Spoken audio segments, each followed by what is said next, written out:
안녕하십니까? 잘 지내셨어요? 오늘 말씀 제목은 눈을 들어 추수할 밭을 보라입니다. 요절 4장 35절을 다 함께 읽겠습니다. 35절 시작.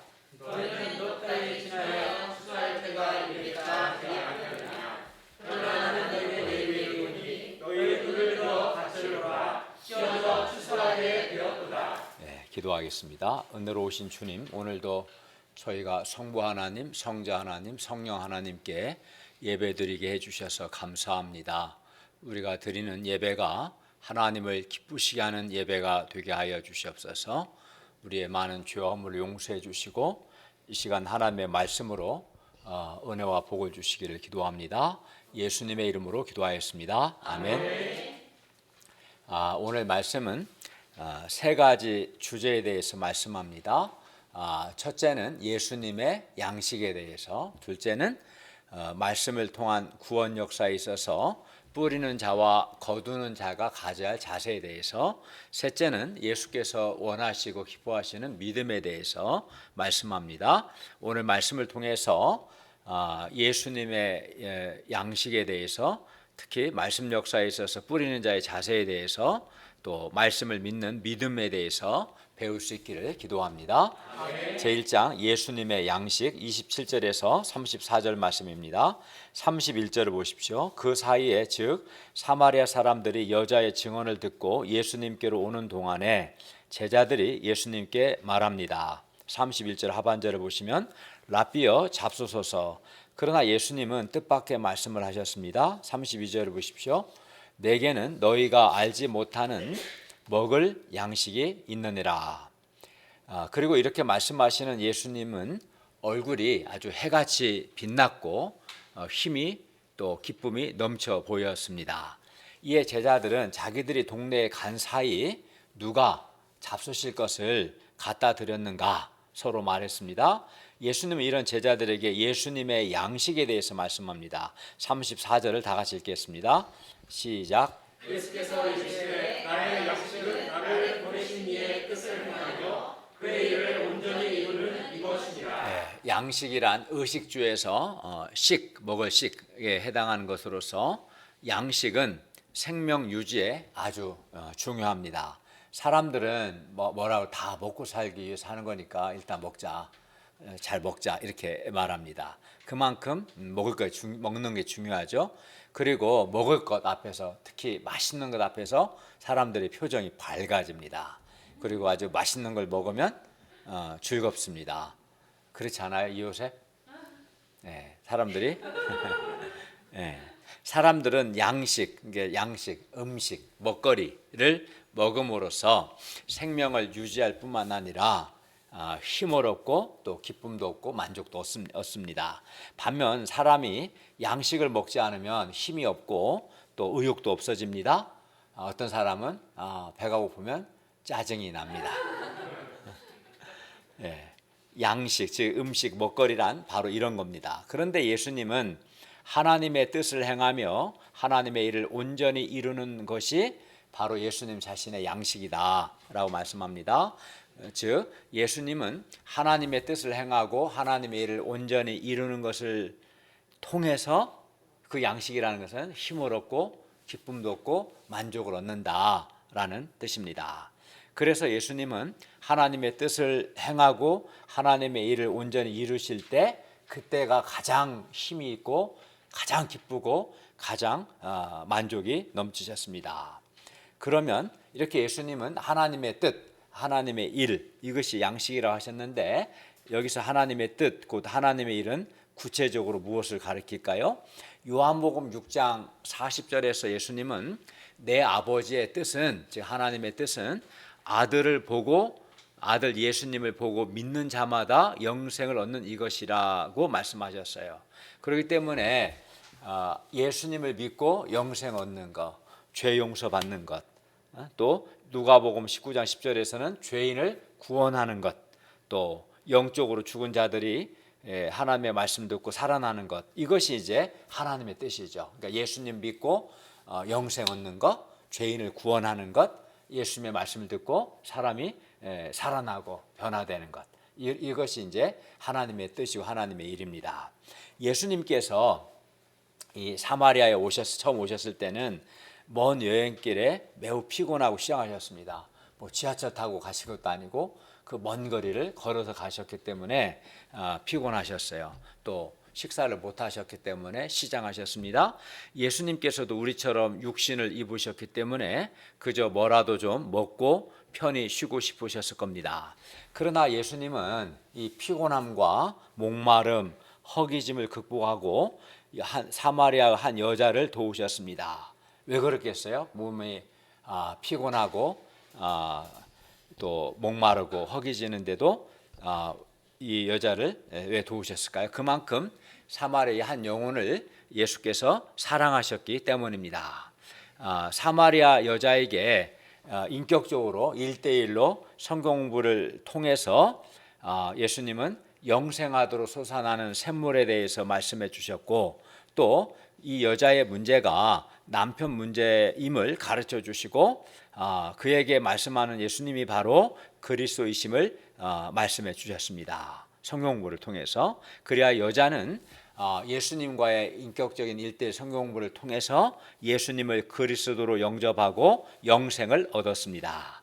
그래야 여자에게 영생의 기쁨이 있었습니다. 그리고 이렇게 한 영혼이 구원받는 것을 보시는 예수님도 기쁘고 힘이 나셨습니다. 이렇게 한 영혼이 구원받을 때 예수님은 세상의 그 어떤 진수성찬을 잡수신 것보다도 한 영혼이 말씀을 통해서 구원을 받을 때 그때 가장 기쁘셨고 힘이 넘치셨습니다. 예수님은 하나님의 뜻을 행하시기 위해서 새벽부터 늦은 밤까지 하나님의 말씀을 가르치셨습니다. 그런데 예수님은 하나님의 뜻을 행하고 하나님의 일을 온전히 이루는 것을 결코 이제 의무적으로 또는 억지로 하지 않으셨습니다.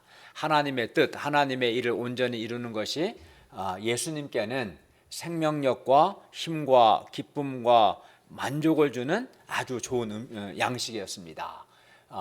소리 좀만 올려주세요. 사람들은 막 양식 먹는 거를 막 부담스러워하고 피곤해하고 하지 않죠. 양식을 먹을 때 특히 맛있는 걸 먹으면 먹기 전부터 기대가 있죠. 그렇지 않습니까? 그처럼 예수님은 예수님께 이렇게 하나님의 뜻, 하나님의 일을 온전히 이루는 것은 최고의 양식이었습니다. 이걸 통해서 기쁨을 얻으시고 만족을 얻으시고 힘을 얻으셨습니다. 물론 이렇게 하나님의 뜻, 하나님의 일을 온전히 이루는 것이 예수님에게 양식이 될 수 있었던 것은 그만큼 예수님께서 하나님을 사랑하시고 한 영혼을 구원하고자 하는 열망이 있으셨기 때문입니다. 그런데 어떤 사람은 하나님의 뜻을 행하고 그의 일을 온전히 이루는 것을 양식으로 여기기보다도 부담스러워하고 꼭 해야 하나 막 이렇게 피곤해하는 것을 봅니다. 예를 들어서 잃어버린 한 영혼을 찾기 위해서 전도하러 캠퍼스 올라가는 것을 매우 힘들어합니다. 또는 주님과 복음 역사를 위해서 수고하고 헌신하는 것을 부담스러워합니다. 또 깨어서 양들을 위해 중보 기도하는 것을 안일합니다. 그래서 이런 사람은 이제 신앙생활을 해도 안 할 수는 없고 구원받아야 하니까 해도 은혜만 누리고 할 수만 있으면 사명의 십자가 없이 신앙생활을 하고자 합니다. 그러나 하나님의 뜻을 행하고 하나님의 일을 온전히 이루는 것은 결코 우리에게 부담을 주거나 우리를 힘들게 하는 것이 아닙니다. 하나님의 뜻을 행하고 하나님의 일을 온전히 이루는 것은 오히려 우리에게 힘과 기쁨과 만족을 주는 양식입니다. 오늘날 많은 신자들이 생명력이 없고 힘이 없고 무기력해 보입니다. 또 참 기쁨과 만족이 없이 삽니다. 신자라고 하면서도 불신자나 별로 다를 바가 없습니다. 왜 그럴까요? 그들에게 하나님의 뜻을 행하고 하나님의 일을 온전히 이루고자 하는 영적인 소원과 열정이 없기 때문입니다. 그들에게 죄 가운데 있는 한 사람을 어떻게든 살리고 돕고자 하는 소원이 없기 때문입니다. 그래서 이렇게 하나님을 사랑하고 한 사람을 돕고 살리고자 하는 영적인 소원과 열망이 없는 사람한테는 하나님의 뜻, 하나님의 일을 이루는 것이 양식이 안 돼요. 이게 부담을 느껴요. 그런 사람한테는. 반면 하나님의 뜻을 행하고 하나님의 일을 온전히 이루는 것이 예수님께는 힘과 기쁨과 만족을 주는 양식이었습니다. 오늘날 사람들이 맛집을 찾아다니면서 아무리 맛있는 음식을 먹어도 생명력, 참된 기쁨과 참 만족이 없습니다. 육의 양식은 그것이 무엇이든 우리에게 생명력과 힘과 참 만족과 참 기쁨을 주지는 못합니다.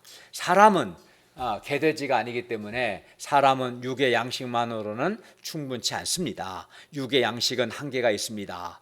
따라서 그러니까 육의 양식은 우리에게 영생을 주지 못합니다. 육의 양식은 우리에게 내적인 힘을 주지 못합니다. 육의 양식은 우리 마음에 참 기쁨과 만족을 주지는 못합니다. 찰나적인 거죠. 따라서 하나님의 뜻을 행하고 하나님의 일을 온전히 이루는 것이 이것이 우리에게도 양식이 되어야 합니다. 그래야 우리에게 생명력 있고 힘이 있고 참 만족이 있고 참 기쁨이 있습니다. 하나님의 뜻을 행하고 하나님의 일을 온전히 이루는 것은 우리 신자들이 먹어야 할 최고의 양식, 최고의 먹거리입니다. 우리에게 하나님께 대한 사랑과 한 영혼을 사랑하고 구원하고자 하는 열망이 있을 때 하나님의 일은 우리에게 부담이 아니라 최고의 양식이 될 것입니다. 그러니까 하나님의 뜻과 하나님의 일이 문제가 있는 게 아니라 하나님을 사랑하지 않고 한 사람을 어떻게든 살리고자 하는 영적 소원이 없는 것이 문제예요. 그러니까 부담이 되고 양식이 못 되는 거죠. 그러나 우리는 예수님과 같이 하나님의 뜻과 하나님의 일을 온전히 이루는 것이 우리의 양식이 될 수 있기를 기도합니다. 그러려면 우리 마음에 하나님을 사랑하는 마음이 있어야 하고 어떻게든 한 사람을 사랑하고 돕고자 하는 마음이 있어야 합니다. 제2장 희어져 추수하게 되었도다. 35에서 42절 말씀입니다. 35절을 다 같이 읽겠습니다. 시작. 너희는 넉달이 지나야 추수할 때가 이르겠다 하지 아니하느냐. 그러나 나는 너희가 내게 이르노니 너희 눈을 들어 밭을 보라. 희어져 추수하게 되었도다. 제자들이 아직 넉 달이 지나야 추수할 때가 이르겠다는 것은 지금은 1월이기 때문에 당시 밀 추수기인 5월이 되려면 넉 달이 지나야 한다는 뜻입니다. 물론 제자들이 말하는 추수는 말 그대로 밀 추수를 가리킵니다. 그러나 예수님께서 희어져 추수하게 되었다는 것은 영혼을 구원하는 영적인 추수의 때가 영혼을 구원하는 영적 추수의 때가 되었다는 뜻입니다. 여기서 희어져 추수하게 되었다는 것은 사마리아의 수가성 사람들이 그리스도 즉 구원자를 향해서 마음이 열려 있고 예수님을 그리스도로 영접할 마음이 준비되어 있다는 뜻입니다. 이것을 예수님은 희어져 추수하게 되었다. 그러니까 거두기만 하면 이들에게 말씀을 가르치기만 하면 예수님을 그리스도로 믿는 영적인 추수가 이르게 되었다. 이런 뜻으로 희어져 추수하게 되었다고 말씀한 겁니다. 예수님의 제자들은 사마리아 사람들의 마음이 그렇게 준비되어 있으리라고는 전혀 생각하지 않았습니다. 이들이 말씀을 듣고 말씀을 통해서 예수님의 그리스도로 영접할 준비가 되었다고는 생각지 않았던 거예요. 왜 그럴까요? 왜냐하면 겉으로 볼 때 당시 사마리아 사람들은 여호와 신앙의 순수성을 잃어버렸고 이방화되었고 세속화되었기 때문이었습니다. 그래서 제자들은 이 사마리아는 영혼 구원하는 영적 추수와는 아주 거리가 먼 영적인 추수를 할 수 없는 영적으로 척박하고 황폐한 땅이라고 생각했습니다. 제자들은 사마리아 사람들은 아마 이들은 너무 세속적이고 너무 혼합적이기 때문에 영적 소원이 없을 거야 라고 생각했어요. 그러나 놀랍게도 사마리아 사람들의 마음은 이미 예수님을 그리스도로 믿을 준비가 되어 있었어요. 즉 그리스도를 기다리고 있었습니다.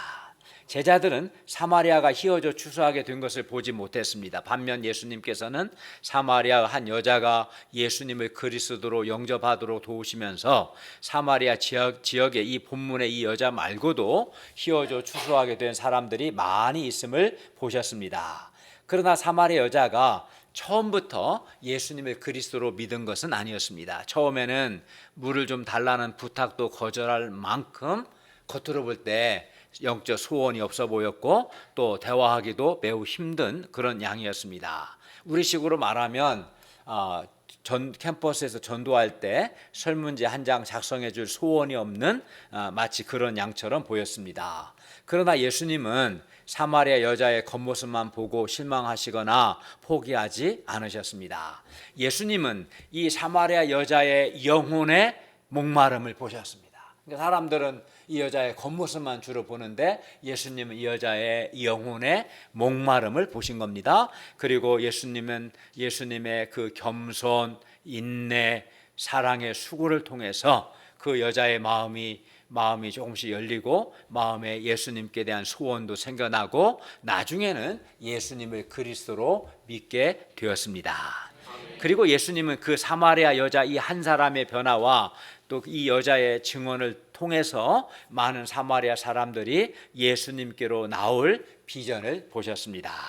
반면 제자들은 사마리아 사람들을 구원하고자 하는 목자의 마음이나 사마리아 사람들에 대한 관심과 사랑이 없었습니다. 제자들은 사마리아 사람들을 사랑하지도 않았고 그들의 구원에 대해서 깊은 관심도 없었습니다.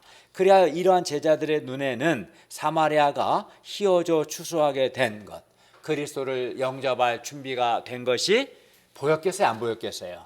보이지 않았습니다. 그러니까 관심과 사랑이 있어야 보이거든요. 관심과 사랑이 없으면 잘 안 보여요.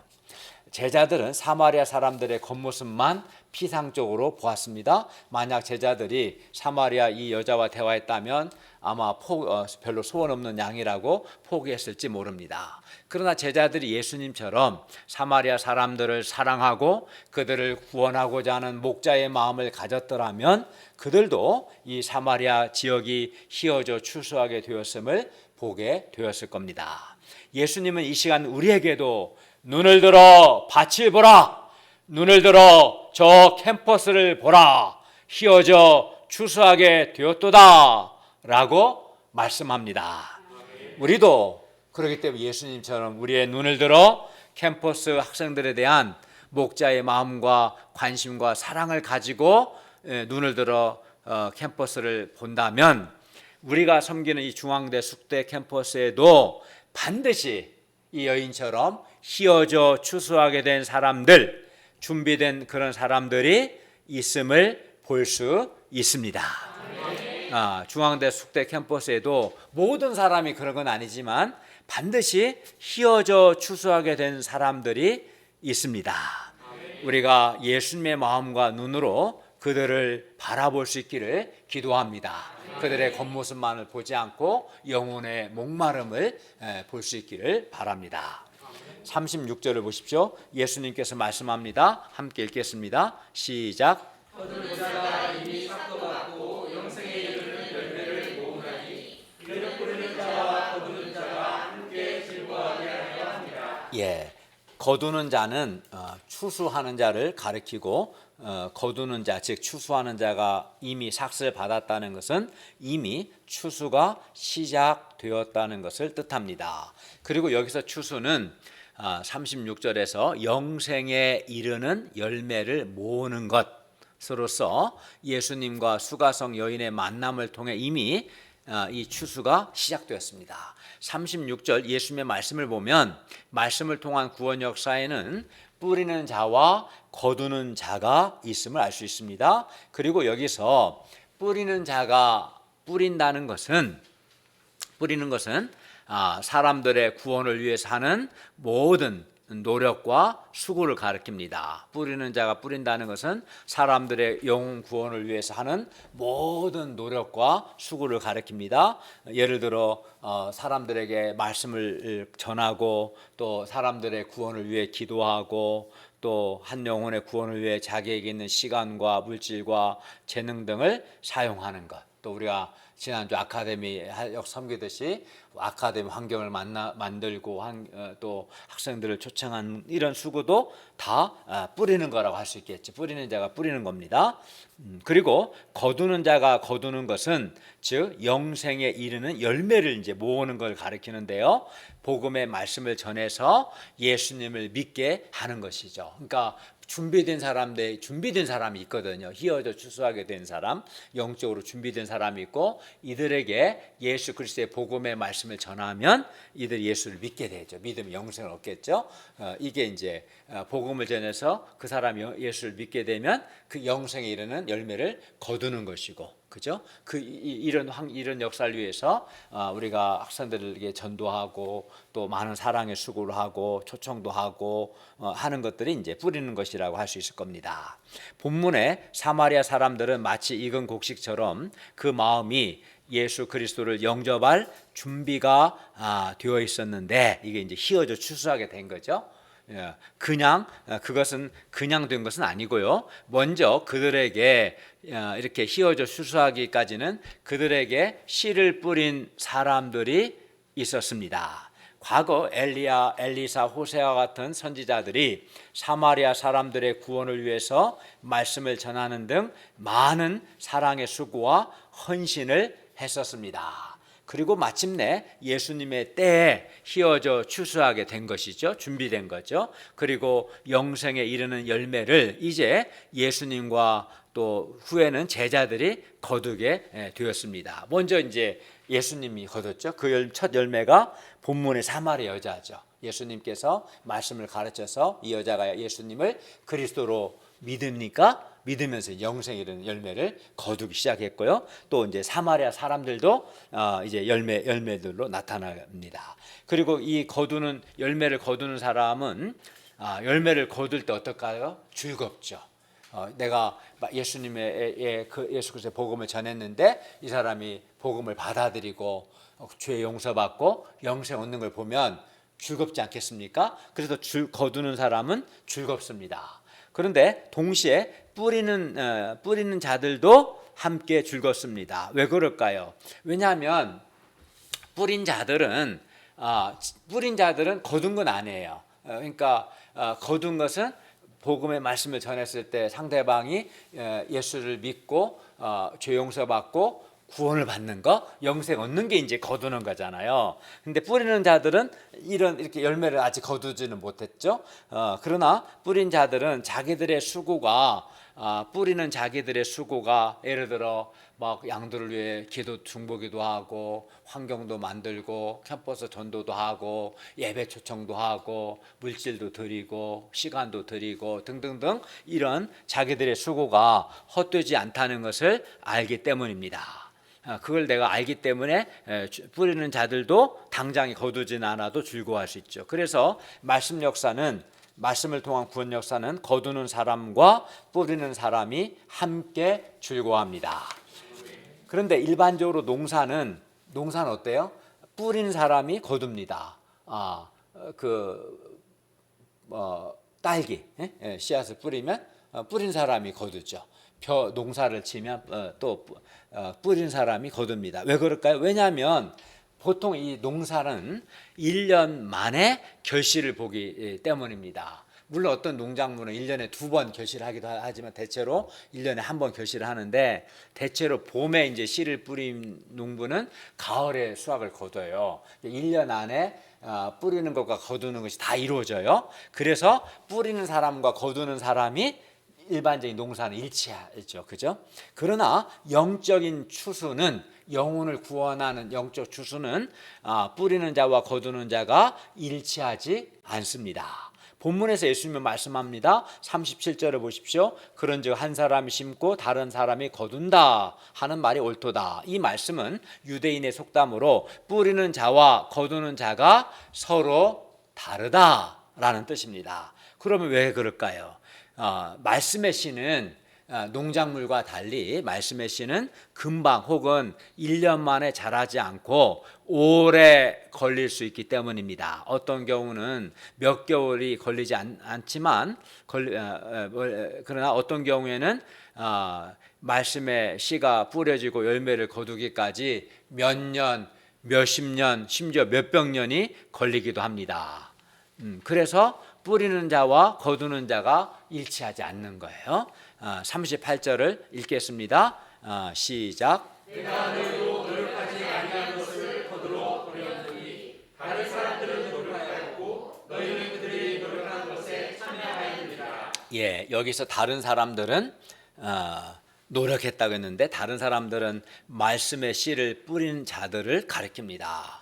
예수님은 뭐라고 말씀하신 38절에 너희는 노력하지 않았지만 다른 사람들은 노력했고 그들의 노력에 너희가 참여한 거다. 즉 뿌린 자들이 있었고 뿌린 자들이 노력했다. 다른 사람 노력했다라고 말씀합니다. 예수님은 뿌린 자들의 수고를 인정하시고 그들의 수고와 헌신을 매우 가치 있고 귀하게 여기십니다. 예수님이 거둘 때 뿌린 자들은 이미 몇백 년 전에 다 죽은 사람들입니다. 그러나 예수님은 거두면서 너희는 예수님 자신도 뿌리진 않았죠. 거두는 자죠 지금은. 그러나 다른 자들 뿌린 자들이 있었고 그들이 노력했다라고 말씀하신 거예요. 예수님은 말씀의 씨를 뿌리기 위해서 수고하고 노력했던 사람들의 노력을 기억하시고 그들을 귀하게 여기십니다.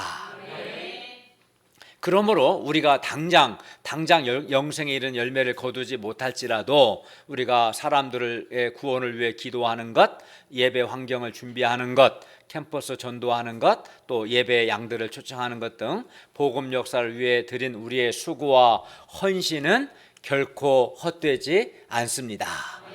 왜냐하면 예수님 첫 번째는 왜 헛되지 않습니까? 왜냐하면 첫 번째는 예수님께서 우리가 뿌리는 것을 기억하시고 우리가 노력했다라고 인정하시니까요.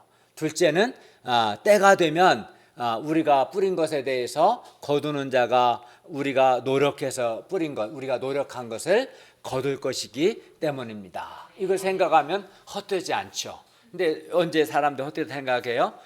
당장 막 뿌리자마자 당장 열매를 거두기를 바라고 거두지 않으면 헛되다고 생각하는데 우리는 농작물을 심는 게 아니에요.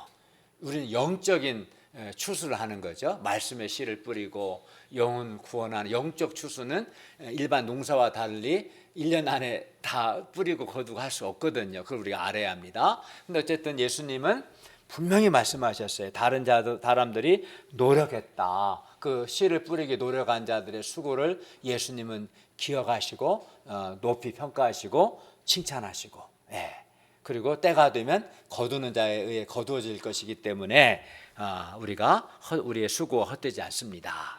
예수님의 제자들이 사마리아 복음 역사를 위해 노력한 것은 물론 아무것도 없었습니다.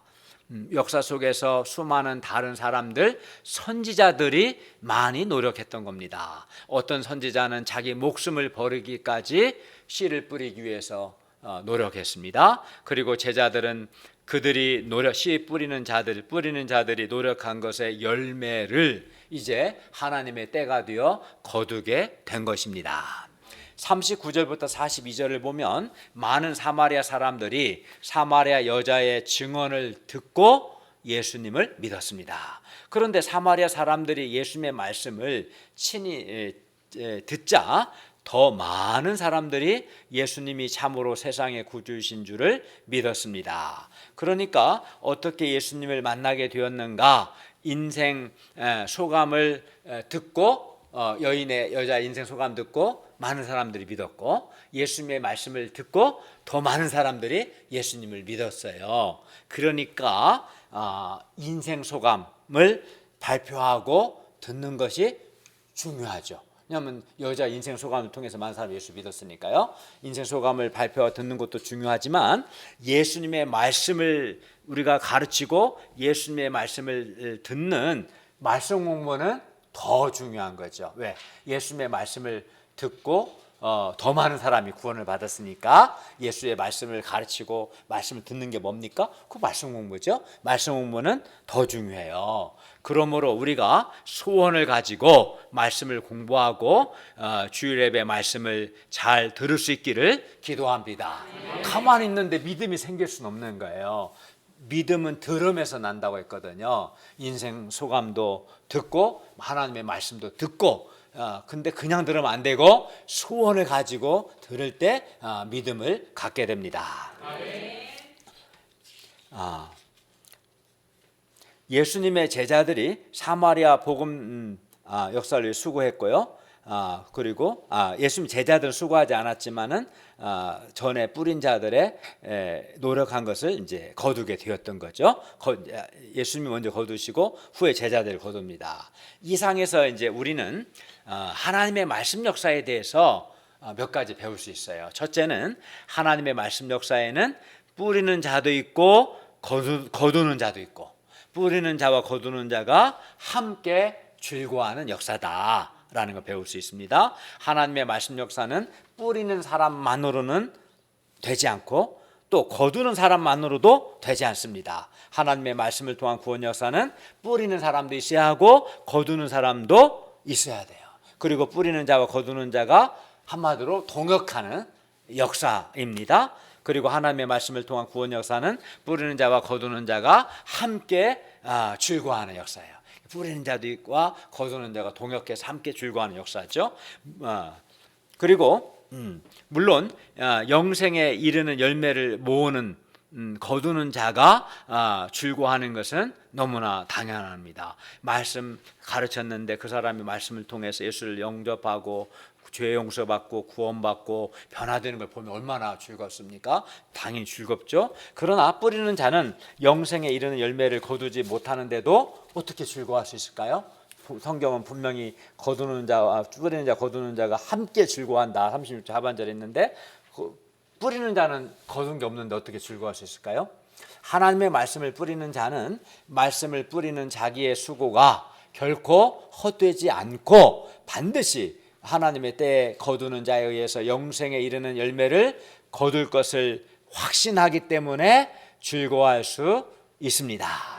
그리하여 하나님의 말씀 역사는 거두는 사람뿐만 아니라 뿌리는 사람도 함께 즐거워하게 됩니다. 그래서 하나님의 말씀 역사는 비록 당장은 영생에 이른 열매를 거두지 못할지라도 근본적으로 즐겁습니다. 근데 우리가 보면 거둘 때는 다 즐거워하는데 뿌릴 때는 별로 안 즐거워하는 것 같아요.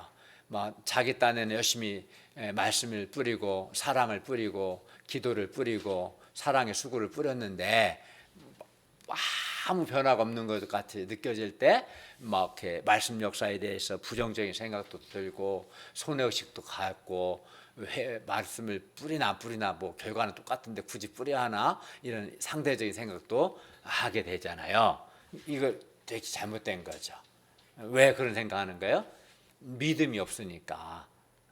근데 예수님은 분명히 거두는 자만 즐거운 게 아니라 뿌리는 자도 함께 즐거워하는 거다라고 말씀하셨기 때문에 우리가 즐거움 당장에 영생에 이른 열매가 없을지라도 어떻게 해야 돼요?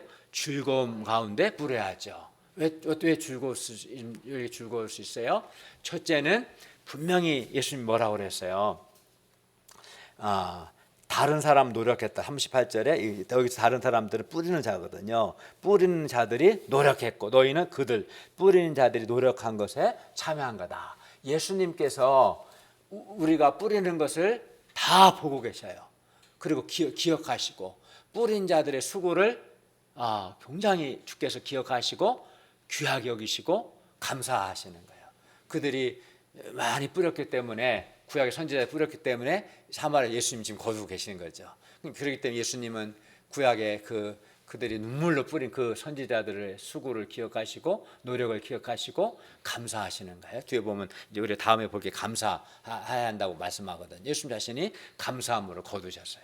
그렇기 때문에 즐거워할 수 있고, 또 우리가 뿌린 것이 당장의 영생에 이른 열매는 없을지라도 하나님의 때가 되면 그때 열매를 거두는 자가 거둘 수 있기 때문에 우리가 그걸 믿을 때 이 두 가지, 예수께서 뿌리는 자의 노력을 기억하시고 귀하게 여기신다는 것과 때가 되면 거두는 자가 우리가 뿌린 것을 거둘 것을 믿을 때 우리가 즐거워할 수 있습니다. 둘째, 뿌리는 자와 거두는 자는 어떤 자세를 가져야 하는가입니다. 뿌리는 자는 믿음으로 뿌려야 하고요. 뿌리는 자에게 요구되는 건 믿음입니다. 믿음으로 뿌려야 하고, 거두는 자는 감사함으로 거둬야 합니다. 거두는 자에게 요구되는 건 감사함입니다. 말씀의 씨를 뿌리는 사람은 반드시 영생에 이르는 열매가 맺힐 것을 믿어야 합니다. 그리고 이 믿음으로 말씀을 통한 구원 역사에 대한 부정적인 생각, 정말 열매가 맺힐까 하는 그런 회의적이고 부정적인 생각을 극복하고 말씀의 씨를 뿌려야 합니다.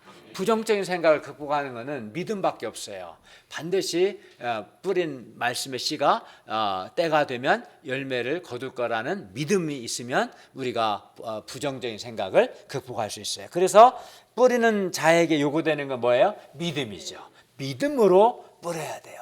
내 뿌리는 이 수고를 주님께서 보시고 귀하게 여기신다는 믿음, 또 하나님의 때가 되면 반드시 거두는 자가 열매를 거둘 거라는 믿음으로 우리가 뿌려야 합니다. 그리고 이제 거두는 자에게 요구되는 거 보겠습니다. 거두는 자는 이전에 말씀의 씨를 뿌린 자들의 수고와 노력이 있었음을 기억하고 감사함으로 거둬야 합니다. 내가 뿌리지 않았는데 거두는 건 누군가 이미 뿌린 자들이 있었다는 거거든요. 그렇기 때문에 거두는 자에게 요구되는 것은 감사한 마음입니다. 자기가 수고하지 않았는데 거두는 거죠. 말씀을 가르쳐서 이 사람 예수 믿으면 그건 거두는 거예요. 그 전에 누군가의 기도를 뿌렸던, 사랑의 수고를 뿌렸던 뿌린 자의 수고가 있었던 것을 기억하고 감사해야 합니다. 네. 그러므로 비록 우리 당대의 영생에 이르는 열매를 거두지 못할지라도 우리의 자녀들이나 우리 후배들이 반드시 하나님의 때가 되면 영생에 이르는 열매를 거둘 것을 믿고 우리가 즐거운 마음으로 캠퍼스나 직장에서 전도와 예배 초청도 하고 말씀 역사를 위한 사랑의 수고와 헌신을 할 수 있기를 기도합니다. 우리가 지금 말씀의 씨를 뿌리지 않으면 우리의 자녀들이나 후배들이 영생에 이르는 열매를 거둘 수 없습니다. 우리는 하나님의 말씀 역사에서 뿌리는 자가 될 수도 있고 거두는 자가 될 수 있습니다. 이건 고정되지 않았습니다. 어떤 사람에게는 내가 뿌리는 자의 역할을 해야 하고 어떤 사람에게는 내가 거두는 자의 역할을 할 수 있어요. 우리는 뿌리는 자든 거두는 자든 하나님의 말씀은 반드시 열매를 맺을 것이라는 믿음을 갖고 즐거운 마음으로 캠퍼스와 직장에서 전도와 예배 초청을 하고 우리가 돕는 사람들 위해서 사랑의 수고를 할 수 있기를 바랍니다. 그리고 특히 뿌리는 자로서 우리는 하나님의 때가 되면 거두는 자가 반드시 영생에 이르는 열매를 거둘 것을 믿어야 합니다. 그리고 이 믿음으로 영생에 이르는 열매를 빨리 거두고 싶은 이 조급한 마음이나 또는 과연 열매 맺을까 하는 말씀 역사에 대한 부정적인 생각을 이 믿음으로 극복해야 합니다. 그리고 뿌리는 자로서 우리가 말씀을 통한 구원 역사를 위해서 많은 사랑의 수고와 헌신을 하되 즐거움으로 할 수 있기를 바랍니다. 제3장 말씀을 믿는 믿음 43절에서 54절입니다. 43, 44절을 보십시오. 사마리아에서 이틀이 지남에 예수님께서 사마리아 수가라는 동네를 떠나 갈릴리로 가시며 친히 증언하시기를 선지자가 고향에서는 높임을 받지 못한다 하셨습니다.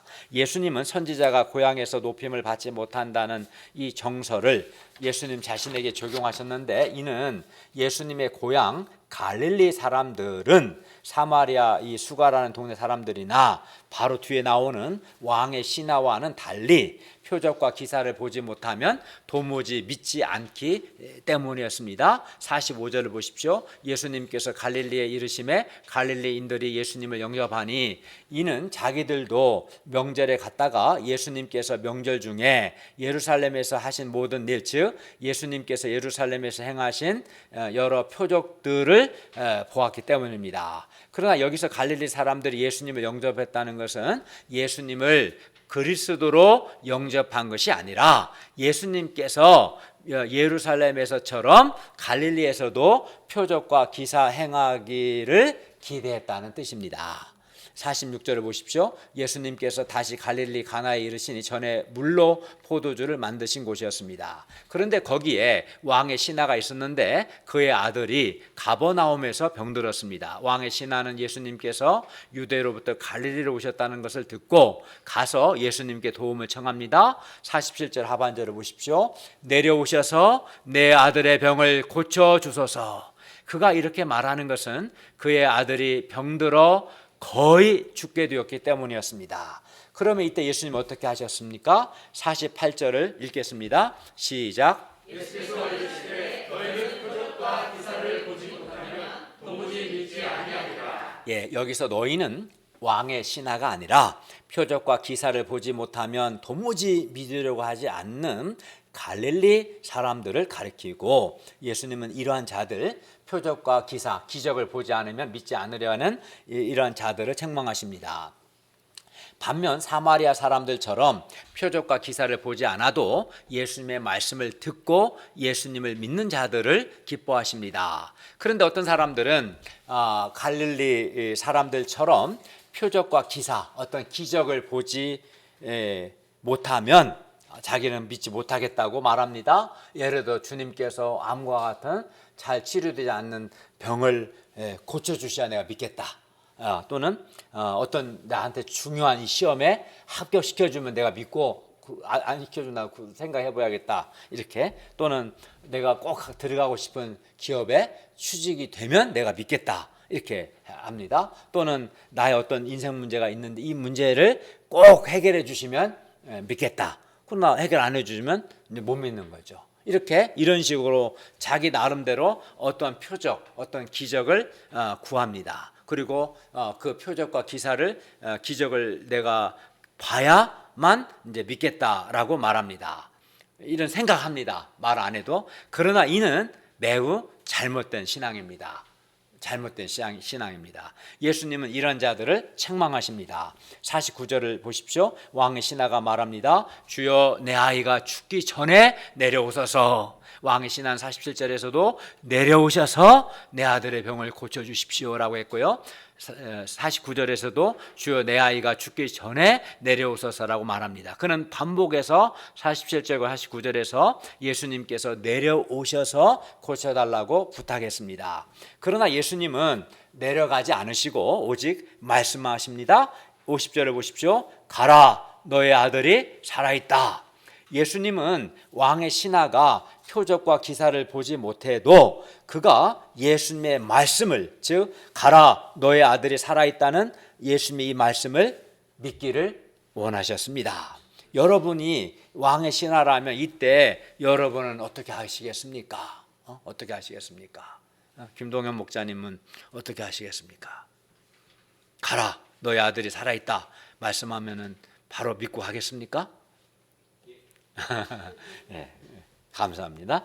표적과 기사가 없고 또 아무런 확실한 것이 아무것도 없어요. 달라진 거 아무것도 없어요. 그냥 예수님 말씀하신 것밖에 없는데도 단지 예수의 말씀을 믿고 갈 수 있겠는가? 안타깝게도 많은 사람들이 단순하게 예수님의 말씀을 믿기보다 이런저런 자기 생각을 주장하거나 표적 구합니다. 이거 해주세요. 이렇게 해서 못해요. 저렇게 해서 못해요. 자꾸 이런저런 말을 하고 궤변을 말하고 표적을 구하고 기적을 구합니다. 말이 많아요. 단순하게 믿지를 않고. 그러나 놀랍게도 본문의 왕의 신하는 너희 아들이 살아있다는 예수님의 말씀을 믿고 갔습니다. 그리고 왕의 신하와 같이 이렇게 단순하게 예수님의 말씀을 믿는 믿음이 예수님께서 우리에게 원하시고 기뻐하시는 바로 그런 믿음입니다. 단순하게 예수님의 말씀을 믿는 믿음이 최고의 믿음입니다. 그러면 왕의 신하가 예수님의 말씀을 믿고 갔을 때 어떻게 됐을까요? 51절을 보십시오. 그가 내려가는 길에서 그 종들이 오다가 그를 만나서 그에게 아이가 살아있다는 소식을 전해줬습니다. 참으로 기쁘고 감격적인 순간이었을 겁니다. 거의 죽게 된 아들이 살았을 때 얼마나 기뻤겠습니까? 그런데 그의 관심은 어디로 향합니까? 52절 보십시오. 그 낳기 시작한 때를 물은지, 즉 언제 낳았냐? 야, 내 아들 지금 어떠냐? 많이 좋아졌냐? 어떠냐? 그걸 물어본 게 아니에요. 언제 낳았냐? 낳은 때를 언제 낳기 시작했는가? 때를 물은즉 어제 7시에, 즉 우리 시간으로 6을 더해야 하니까 오후 1시에 열기가 떨어졌다고 말했습니다.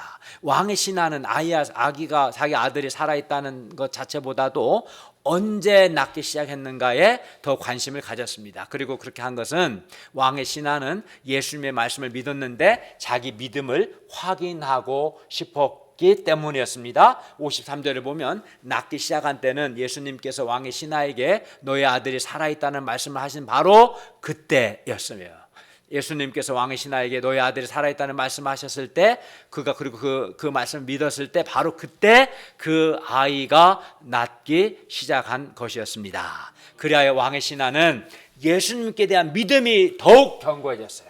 예수의 말씀을 믿고 아이가 죽어간 아들이 살아나는 믿음의 체험을 하고, 그리고 또 이제 더욱 믿음이 견고해졌고요. 뿐만 아니라 왕의 신하의 온 집안이 다 예수님을 믿었습니다. 그리고 이것은 예수님께서 유대에서 갈릴리로 오신 후에 행하신 두 번째 표적이었습니다.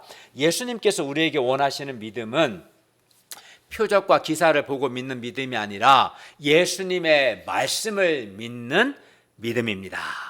어떤 사람은 표적과 기사를 보면 믿겠다고 하지만 표적에 근거한 믿음은 한계가 있습니다. 표적에 기초한 믿음은 표적이 없으면 믿음이 사라집니다. 백문이 불여일견이라는 말이 있습니다. 직접 보는 것은 그만큼 강렬합니다. 하지만 그것이 아무리 강렬해도 시간이 지나면 희미해집니다. 어떤 사람이 병 낫는 것을 보고 처음에는 믿음이 충만했는데 시간이 지나자 그 믿음도 점점 흐릿해져서 과거와 똑같아졌습니다. 또 새로운 문제가 생기면 여전히 또다시 마음이 어두워지는 것을 보았습니다. 반면 말씀은 시간이 많이 흘러도 흐릿해지지 않고 아주 분명하고 확실합니다. 무엇보다 표적은 사람을 구원하거나 변화시키지 못합니다. 반면 말씀을 듣고 믿는 믿음은 사람을 구원하고 변화시킵니다. 왜 그렇습니까? 왜냐하면 예수님과 성령님은 말씀을 통해서 사람을 구원하고 사람을 변화시키고 일하시기 때문입니다. 하나님이 표적을 통해 일하시지 않습니다. 말씀을 통해서 사람을 구원하시고 변화시킵니다.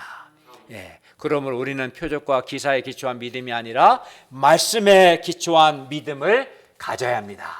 말씀을 믿을 때 마음이 밝아지고 말씀을 믿을 때 그 믿음을 통해서 주님께서 역사하십니다. 우리도 왕의 신하처럼 표적과 기사가 아닌 예수님의 말씀을 믿을 수 있기를 기도합니다. 그리하여 왕의 신하처럼 우리도 말씀을 통해 일하시는 살아계신 예수님을 체험할 수 있기를 바랍니다. 예수님은 말씀을 믿는 자를 매우 기뻐하십니다. 그런데 우리 교회는 말씀 공부를 깊이 하고 아주 충실하게 말씀 중심의 예배를 드리고 있습니다. 그러니 우리가 말씀 공부와 주일 예배를 통해 예수님의 말씀을 잘 듣고 믿는 믿음의 사람들로 성장할 수 있기를 기도합니다. 소원을 가져야 합니다. 사마리아 사람들이, 사마리아 여자도 예수님과 일대 우물가에서 인격적인 말씀을 통해서 예수님을 그리스도로 믿고 자기 문제를 발견하고 마음의 영생이 생겼습니다. 또 사마리아 동네 그 사람들도 이틀 동안 예수님의 말씀을 듣고 더 많은 사람이 예수님의 말씀을 듣고 더 많은 사람이 믿었어요. 이 왕의 신하도 예수님의 말씀을 믿고 죽어간 아들 살아나는 주님의 은혜를 체험했어요. 그렇기 때문에 말씀을 믿는 믿음이 중요하고 말씀을 듣는 것이 매우 중요해요. 말씀을 자꾸 들어야 믿음이 생기죠. 그런데 소원을 가지고 들어야 돼요. 주께서 제가 듣는 이 말씀과 주일 예배 말씀을 통해서 주여 내게 은혜를 베풀어 주십시오. 주여 내게 믿음을 주시고 주여 내 마음을 밝게 하여 주시옵소서. 그 간절한 은혜를 사모하는 간절한 마음으로 말씀을 공부하고 주일 말씀을 들을 수 있기를 바랍니다. 결론입니다. 예수님은 우리에게도 말씀합니다. 눈을 들어 밭을 보라, 희어져 추수하게 되었도다. 눈을 들어 중앙대와 숙대 캠퍼스를 보라, 희어져 추수하게 되었도다. 눈을 들어 캠퍼스의 밭을 보면 다는 아니지만 그 중에 분명 희어져 추수하게 된 사람, 말씀 공부하면 예수 믿을 사람, 준비된 사람이 분명 있습니다. 예수님을 알고자 하는 사람, 성경 공부에 마음이 열려 있는 사람들이 분명히 있습니다. 그러므로 우리가 때로는 뿌리는 자로, 때로는 거두는 자로, 뿌리는 자에게 요구되는 것은 믿음입니다. 거두는 자 요구되는 것은 감사함으로 말씀 역사를 위해 수고하고 헌신할 수 있기를 기도합니다. 그리고 이것이 우리에게 힘과 기쁨과 만족을 주는 양식이 될 수 있기를 바랍니다. 마지막으로 표적을 보아야만 믿는 믿음이 아니라 예수님의 말씀을 듣고 믿는 그런 믿음의 사람들로 성장할 수 있기를 기도합니다. 기도하겠습니다. 은혜로우신 주님, 우리를 불쌍히 여기셔서 우리가 하나님을 사랑하고 한 영혼을 어떻게든 살리고자 하는 마음을 가짐으로 하나님의 일, 하나님의 뜻을 이루는 것이 예수님처럼 우리에게도 기쁨과 힘과 만족을 주는 양식이 되게 하여 주십시오. 그리고 우리가 믿음으로 뿌리는 자의 수고를 감당하고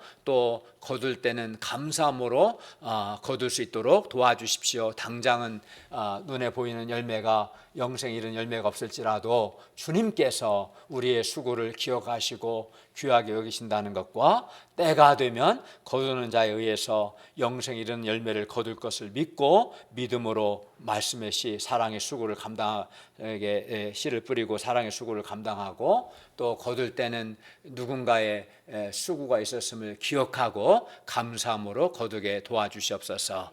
무엇보다 말씀을 믿는 믿음의 사람들이 되어서 살아계신 주님을 체험해 나가도록 도와주십시오. 예수님의 이름으로 기도하였습니다. 아멘.